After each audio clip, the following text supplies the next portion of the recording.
சீர்காழியில் கர்ப்பிணி பெண்களுக்கு ஊசி செலுத்தப்பட்ட நிலையில் அவர்களுக்கு உடல்நல குறைபாடு ஏற்பட்டதை அடுத்து அந்த ஆன்டிபயோட்டிக் மருந்துகளுக்கு தடை விதிக்கப்பட்டிருக்கிறது. விவரங்களை செய்தியாளர் ரகுவரன் வழங்க கேட்கலாம். ரகுவரன், விவரங்கள் பகிர்ந்துக்கலாம்.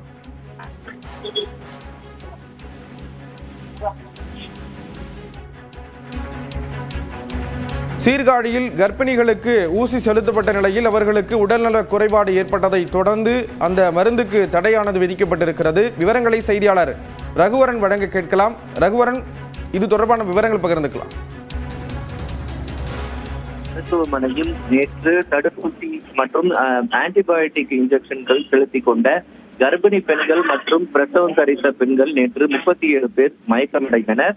அந்த ஆன்டிபயோட்டிக் மருந்து எடுத்துக்கொண்டதனால்தான் அவர்கள் மயக்கமடைந்தார்கள் என்று தற்போது அந்த விசாரணையில் தெரிய வந்திருக்கிறது. குறிப்பாக ஒரு குறிப்பிட்ட பேட்ச் அந்த மருந்தை எடுத்தவர்கள் மட்டுமே மயங்கி விழுந்திருக்கிறார்கள் என்பது தற்போது கண்டுபிடிக்கப்பட்டிருக்கிறது.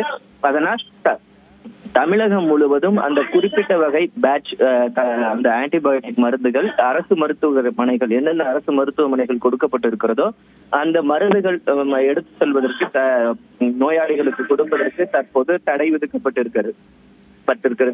அந்த மருந்தினுடைய மாதிரி தற்போது எடுக்கப்பட்டு எது போன்ற பாதிப்பு தற்போது ஏற்பட்டிருக்கிறது என்பது தொடர்பான ஆய்வுகள் தற்போது நடைபெற்று வருகிறது. விவரங்களை வழங்கியதற்கு நன்றி ரகுவரன்.